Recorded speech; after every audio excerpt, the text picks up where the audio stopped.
Our channel, it's me Anita Lakshmi Acharya. Now we are discussing about UPSC Civil Service Examination previous year's questions. UPSC ನಾಗರಿಕ ಸೇವೆಗಳ ಪರೀಕ್ಷೆ ಹಿಂದಿನ ವರ್ಷದ ಪ್ರಶ್ನೆಗಳನ್ನು ನಾವು ಇವತ್ತು ಡಿಸ್ಕಸ್ ಮಾಡ್ತಾ ಇದ್ವಿ. This is our part 1 session. ಪ್ರತಿ ಸೆಷನ್ ಅಲ್ಲಿ 5 ಪ್ರಶ್ನೆಗಳನ್ನು ನಾವು ಡಿಸ್ಕಸ್ ಮಾಡ್ತಾ ಹೋಗೋಣ. ಅದಕ್ಕೂ ಮುಂಚೆ ನಮ್ಮ ಚಾನೆಲ್ ಅನ್ನು ಯಾರು ಸಬ್ಸ್ಕ್ರೈಬ್ ಮಾಡಿಲ್ಲ ಅಂದರೆ ಪ್ಲೀಸ್ ಸಬ್ಸ್ಕ್ರೈಬ್ ಮಾಡಿ, ಶೇರ್ ಮಾಡಿ, ಹೆಚ್ಚಿನ ವಿಡಿಯೋಗಳಿಗೆ ನಮ್ಮನ್ನು ಬೆಂಬಲಿಸಿ ಅಂತ ಕೇಳ್ಕೊಳ್ತೀನಿ. ಏನಾದರೂ ಇತ್ತಂದ್ರೆ ಕಾಮೆಂಟ್ ಮೂಲಕ ನಮಗೆ ತಿಳಿಸಿ. ಫಸ್ಟ್ ಪ್ರಶ್ನೆನ ನಾವು ನೋಡೋದಾದ್ರೆ,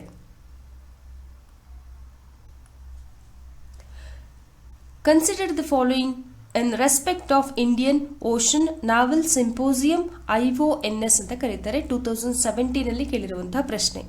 ಇಂದು ಮಹಾಸಾಗರ ನೌಕಾ ವಿಚಾರ ಸಂಕಿರಣಕ್ಕೆ ಸಂಬಂಧಿಸಿದಂತೆ ಈ ಕೆಳಗಿನವುಗಳನ್ನು ಪರಿಗಣಿಸಿ. ಇನಾಗ್ರಿಯಲ್ IONS was held in India 2015 under the chairmanship of the Indian Navy. IONS ಉದ್ಘಾಟನೆಯನ್ನು 2015ರಲ್ಲಿ ಭಾರತೀಯ ನೌಕಾಪಡೆಯ ಅಧ್ಯಕ್ಷತೆಯಲ್ಲಿ ಭಾರತದಲ್ಲಿ ನಡೆಸಲಾಯಿತು. IONS is a voluntary initiative that seeks to increasing the maritime cooperations among navies of the littoral states of the Indian Ocean region. IONS ಒಂದು ಸ್ವಯಂ ಪ್ರೇರಿತ ಉಪಕ್ರಮವಾಗಿದ್ದು ಇಂದು ಮಹಾಸಾಗರ ಪ್ರದೇಶದ ಸಮುದ್ರ ತೀರದ ರಾಜ್ಯಗಳ ನೌಕಾಪಡೆಗಳ ನಡುವೆ ಕಡಲ ಸಹಕಾರವನ್ನು ಹೆಚ್ಚಿಸಲು ಪ್ರಯತ್ನಿಸುತ್ತಿದೆ. Which of the above the statement is are correct? ಮೇಲಿನ ಹೇಳಿಕೆಗಳಲ್ಲಿ ಯಾವುದು ಸರಿಯಾಗಿದೆ? Right answer is B, 2 only, ಎರಡು ಮಾತ್ರ. IONS is a voluntary initiative that seeks to increasing the maritime cooperations among navies of the littoral states of the Indian Ocean region. This is a right answer. ನಾವು ಕನ್ನಡದಲ್ಲಿ translate ಮಾಡಿದಾಗ ಕೆಲವೊಂದು ಸಣ್ಣ ಪುಟ್ಟ mistake ಆಗಿರುತ್ತೆ. ಹಾಗಾಗಿ ರೆಫರೆನ್ಸ್ಗೋಸ್ಕರ ನಾವು ಕನ್ನಡನ ಟ್ರಾನ್ಸ್ಲೇಟ್ ಮಾಡಿ ಹಾಕಿದ್ದೀವಿ. ನೀವು UPSC ಕಾನ್ಸಂಟ್ರೇಟ್ ಮಾಡ್ತಿರೋರು ಏನಿದ್ರು ಇಂಗ್ಲೀಷನ್ನು ಹೆಚ್ಚಿನದಾಗಿ ಫೋಕಸ್ ಮಾಡಿ ಅಂತ ಹೇಳಿ ನಾನು ತಿಳಿಸಕ್ಕೆ ಇಷ್ಟಪಡ್ತಿದ್ದೀನಿ. Second question.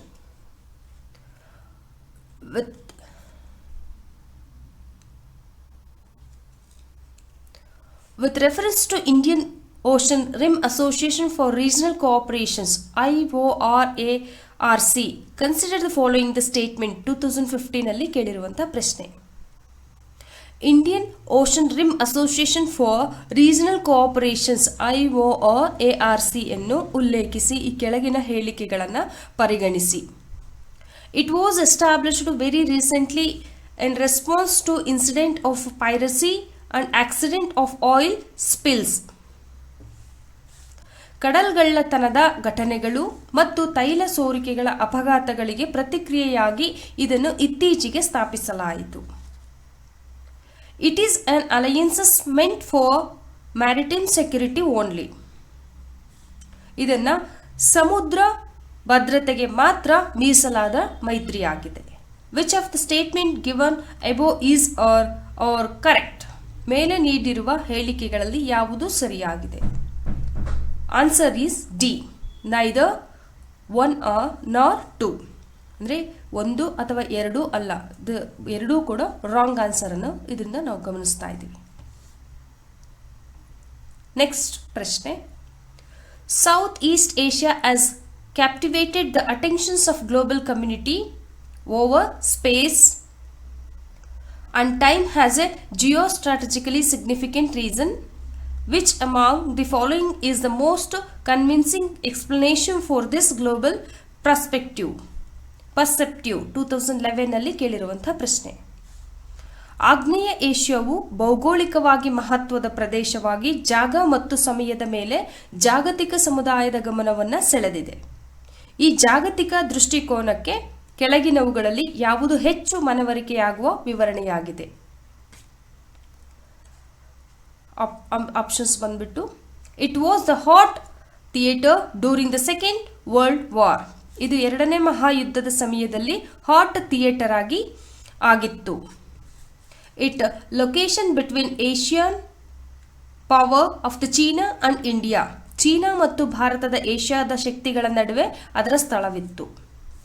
It was the arena of super power confrontations during the cold war period. ಇದು ಶೀತಲ ಸಮರದ ಅವಧಿಯಲ್ಲಿ ಮಹಾಶಕ್ತಿಯ ಮುಖಾಮುಖಿಯ ಅಖಾಡವಾಗಿತ್ತು.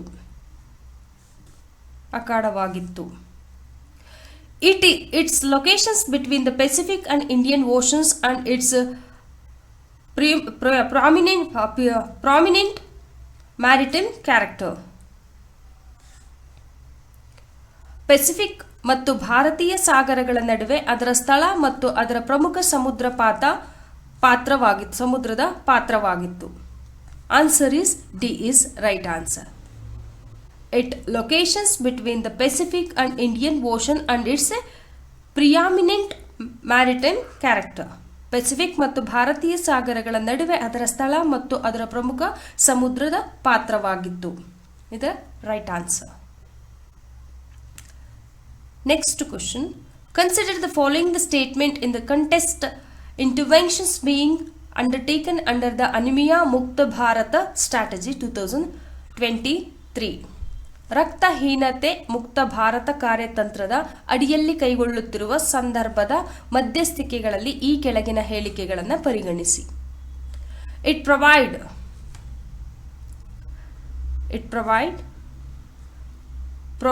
Prophylactic calcium supplementations for pre school children, adolescent and pregnant women. ಇದು ಶಾಲಾ ಪೂರ್ವ ಮಕ್ಕಳು, ಹದಿಹರೆಯದವರು ಮತ್ತು ಗರ್ಭಿಣಿಯರಿಗೆ ರೋಗ ನಿರೋಧಕ ಕ್ಯಾಲ್ಸಿಯಂ ಪೂರಕವನ್ನು ಒದಗಿಸುತ್ತದೆ.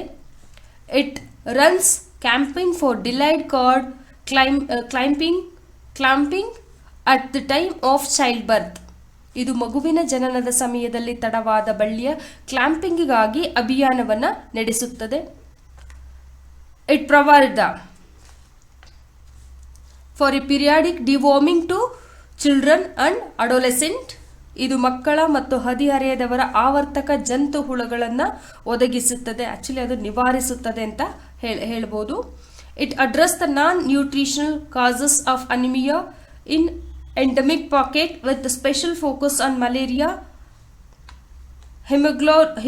ಹಿಮೋಗ್ಲೋಬಿನೋಪತೀಸ್ ಅಂಡ್ ಫ್ಲೋರೋಸಿಸ್. ಇದು ಮಲೇರಿಯಾ, ಹಿಮೋಗ್ಲೋಬಿನೋಪತಿಗಳು ಮತ್ತು ಫ್ಲೋರೋಸಿಸ್ಗಳ ಮೇಲೆ ವಿಶೇಷ ಗಮನವನ್ನು ಹೊಂದಿರುವ ಸ್ಥಳೀಯ ಪ್ಯಾಕೆಟ್ಗಳಲ್ಲಿ ರಕ್ತಹೀನತೆಯು ಪೌಷ್ಟಿಕವಲ್ಲದ ಕಾರಣಗಳನ್ನು ತಿಳಿಸುತ್ತದೆ. How many of the statement given above are correct? Answer is 3. Only 3 is right answer. That is this one. It provide a periodic deworming to the children adolescent. ಇದು ಮಕ್ಕಳ ಮತ್ತು ಹದಿಹರೆಯದವರಿಗೆ ಆವರ್ತಕ ಜಂತು ಹುಳಗಳ ನಿವಾರಣೆ. ಡಿವಾರ್ಮಿಂಗ್ ಮೀನ್ಸ್ ಜಂತು ಹುಳ ನಿವಾರಣೆ ಅಂತ ಕರೀತಾರೆ. ಅದನ್ನ ನಿವಾರಣೆಯನ್ನು ಒದಗಿಸುವಂತದ್ದಾಗಿದೆ. ಇದು this is the right answer.